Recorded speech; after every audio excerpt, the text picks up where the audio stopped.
Sixth സ്റ്റാൻഡേർഡിൻ്റെ social science second chapter വളരെ ഈസിയാണ്. So let's start the lesson. മധ്യകാല ഇന്ത്യ, സമൂഹം, ഉറവിടങ്ങൾ, വ്യാപാരം. Medieval India, society, resources and trade. ചാപ്റ്ററിൻ്റെ ഫസ്റ്റ് പേജിൽ ഒരു ഡിസ്ക്രിപ്ഷൻ കൊടുത്തിട്ടുണ്ട്. അപ്പോഴത് എന്താണെന്ന് വായിക്കാം. Medieval India, society, resources and trade. മധ്യകാല ഇന്ത്യ, സമൂഹം, ഉറവിടങ്ങൾ, വ്യാപാരം. Hindustan is a wonderful land. Compared to the other countries, it is entirely different. The mountains, rivers, forests and deserts have are unique. The animals, planets, people, languages, rain and wind are all diverse. Baburnama. Hindustan ഒരു അത്ഭുതകരമായ ഭൂമിയാണ്. മറ്റു രാജ്യങ്ങളെ വെച്ച് താരതമ്യം ചെയ്യുകയാണെങ്കിൽ ഹിന്ദുസ്ഥാൻ വളരെയധികം വ്യത്യസ്തമാണ്. ഇവിടെയുള്ള മലകൾ, നദികൾ, കാടുകൾ, മരുഭൂമികൾ ഒക്കെ സമാനമില്ലാത്തതാണ്. മൃഗങ്ങൾ, ചെടികൾ, മനുഷ്യർ, ഭാഷകൾ, മഴ, കാറ്റ് എന്നിങ്ങനെ എല്ലാം വ്യത്യസ്തമാണ്. The description given above is taken from Baburnama, the memoir of the Mughal Emperor Babur. What information can you gather about India from it? Babur നാമയിൽ നിന്നുമെടുത്ത കുറച്ച് ഭാഗങ്ങളാണ് ആ ഡിസ്ക്രിപ്ഷനിൽ നമ്മൾ വായിച്ചത്. മുഗൾ ഭരണാധികാരിയായ ബാബറിൻ്റെ ഒരു ഓർമ്മക്കുറിപ്പാണ് ബാബർനാമ. ബാബർ എന്ന പേര് നമ്മൾ ഫസ്റ്റ് ചാപ്റ്ററിൽ പഠിച്ചതായി ഓർക്കുന്നു എന്ന് ഞാൻ വിശ്വസിക്കുന്നു. ബാബർ നാമയിൽ നിന്നുമെടുത്ത ആ ചെറിയൊരു ഡിസ്ക്രിപ്ഷനിൽ നിന്ന് ഹിന്ദുസ്ഥാനെക്കുറിച്ചാണ് പറയുന്നത്, അഥവാ ഇന്ത്യയെക്കുറിച്ചാണ് പറയുന്നത് എന്ന് നമുക്ക് മനസ്സിലായി. ആ ഒരു ചെറിയ ഡിസ്ക്രിപ്ഷനിൽ നിന്ന് ഇന്ത്യയെക്കുറിച്ചുള്ള എന്തൊക്കെ വിവരങ്ങളാണ് അറിയാൻ സാധിക്കുന്നത്. Babur speaks about the diversity and resources of India. It is this diversity and prosperity that attracted the foreign travelers to India during the medieval period. Their travelogues help us to comprehend the socio-economic conditions of that period. ഇന്ത്യയുടെ ഉറവിടങ്ങളെയും വൈവിധ്യങ്ങളെയും കുറിച്ചാണ് ബാബർ സംസാരിക്കുന്നത്. മധ്യകാലഘട്ടത്തിൽ വിദേശികളായ യാത്രികരെ ഇന്ത്യയിലേക്ക് ആകർഷിപ്പിച്ചത് ഇന്ത്യയുടെ വൈവിധ്യവും സമൃദ്ധിയുമാണ്. അവരുടെ യാത്രാക്കുറിപ്പുകൾ ആ കാലഘട്ടത്തിലുള്ള സാമൂഹിക സാമ്പത്തിക അവസ്ഥകളെ മനസ്സിലാക്കാൻ നമ്മെ സഹായിച്ചു. നെക്സ്റ്റ് നമ്മൾ പഠിക്കാൻ പോകുന്ന ടോപ്പിക്കാണ് അഗ്രികൾച്ചർ ആൻഡ് ആർട്ടിസൻഷിപ്പ്, കൃഷിയും കരകൗശലവും. ഇവിടെ ഒരു ഡിസ്ക്രിപ്ഷൻ കൊടുത്തിട്ടുണ്ട്. ആദ്യം തന്നെ ആ ഡിസ്ക്രിപ്ഷൻ എന്താണെന്ന് ഒന്ന് വായിച്ചു നോക്കാം. For farming cereals and grazing cattle, land revenue and grazing tax were to be paid to the rulers. Similarly, tax was to be paid on income from trade. 1/6 of the income was to be spent for the protection of the country. Al-Biruni. ധാന്യങ്ങൾ കൃഷി ചെയ്യുന്നതിനും കന്നുകാലികളെ മേയ്ക്കുന്നതിനും ഭൂമി വരുമാനം, മേൽച്ചിൽ നികുതി എന്നിവയൊക്കെ ഭരണാധികാരികൾക്ക് അടയ്ക്കേണ്ടതാണ്. സമാനമായി വ്യാപാരത്തിൽ നിന്നുള്ള വരുമാനത്തിൽ നിന്ന് നികുതി അടയ്ക്കണം. വരുമാനത്തിൻ്റെ 1/6 രാജ്യത്തിൻ്റെ സംരക്ഷണത്തിനു വേണ്ടി ചിലവഴിക്കണം. അൽ-ബീറുനി.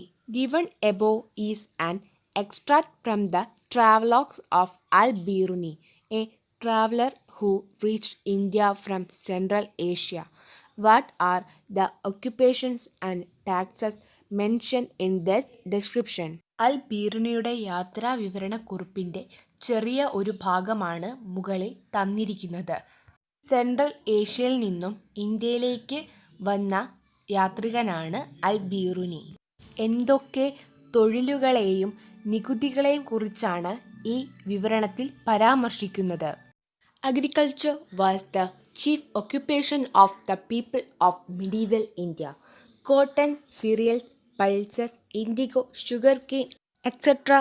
are the major crops. മധ്യ ഇന്ത്യയിലെ ജനങ്ങളുടെ ഏറ്റവും പ്രധാനപ്പെട്ട ഒരു തൊഴിലായിരുന്നു കൃഷി. പഞ്ഞി, ധാന്യങ്ങൾ, പയർവർഗ്ഗങ്ങൾ, നീലം, കരിമ്പ്, തുടങ്ങിയവയാണ് ഏറ്റവും പ്രധാനപ്പെട്ട വിളകൾ.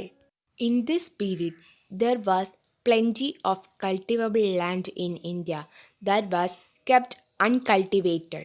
Those who first cultivated in such land were granted its ownership right. The hardworking farmers tried to win the ownership of such lands in this way.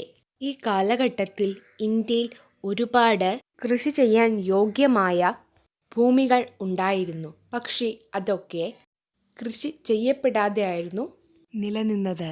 ഒരു ഭൂമിയിൽ ആദ്യം കൃഷി ചെയ്യുന്ന ആൾക്ക് ആ ഭൂമിയുടെ ഉടമസ്ഥാവകാശം അപ്പോൾ തന്നെ ലഭിക്കുന്നതാണ്. ഈ വഴിയിലൂടെ കഠിനാധ്വാനികളായ കർഷകർ ഭൂമിയുടെ ഉടമസ്ഥാവകാശം കൈക്കലാക്കി വിജയിക്കുന്നതിനു വേണ്ടി ശ്രമിച്ചു.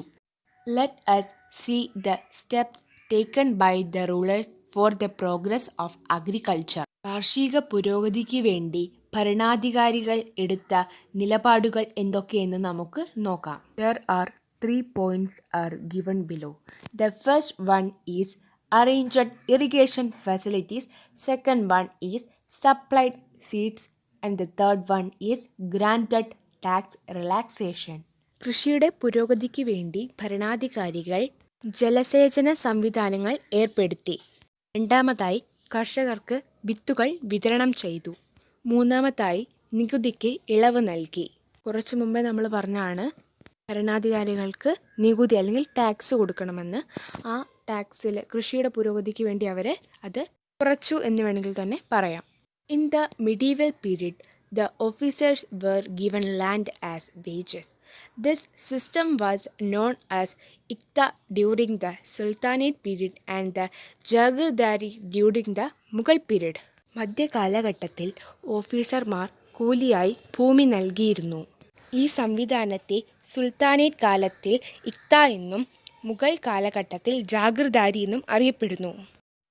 In addition to agriculture, many occupations for making agricultural tools existed in villages.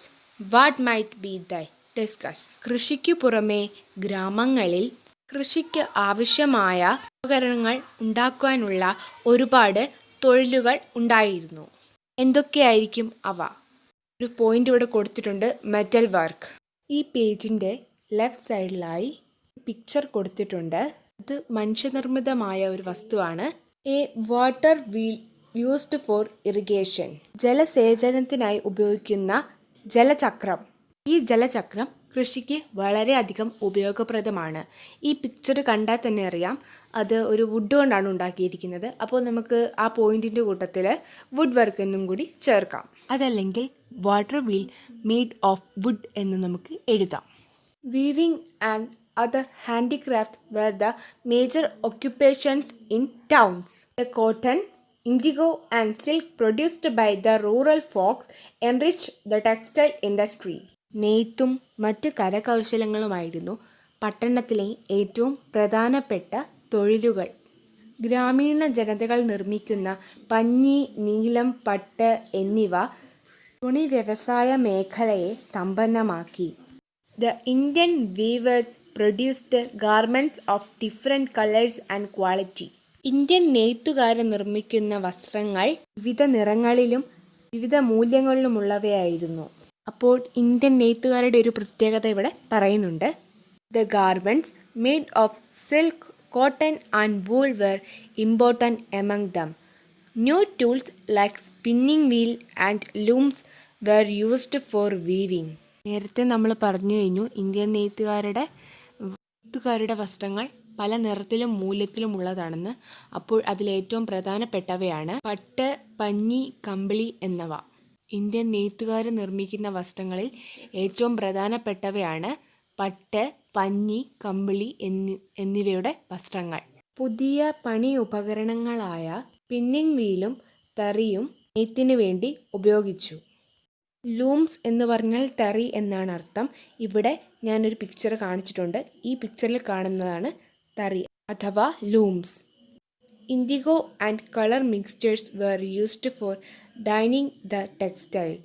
Indian textile won were acclaim. ഇൻഡിഗോയും മറ്റ് വർണ്ണ മിശ്രിതങ്ങളും തുണിത്തരങ്ങൾക്ക് ചായം പൂശാൻ ഉപയോഗിച്ചു. ഇന്ത്യൻ തുണിത്തരങ്ങൾ ലോക പ്രശംസ നേടി. നമ്മൾ നേരത്തെ പറഞ്ഞ പോലെ നെയ്ത്തിന് ഉപകരിക്കുന്ന ഉപകരണത്തിൻ്റെ പിക്ചർ അവിടെ കൊടുത്തിട്ടുണ്ട്. സ്പിന്നിങ് വീലാണ് ആ സൈഡിൽ കൊടുത്തിരിക്കുന്ന പിക്ചർ.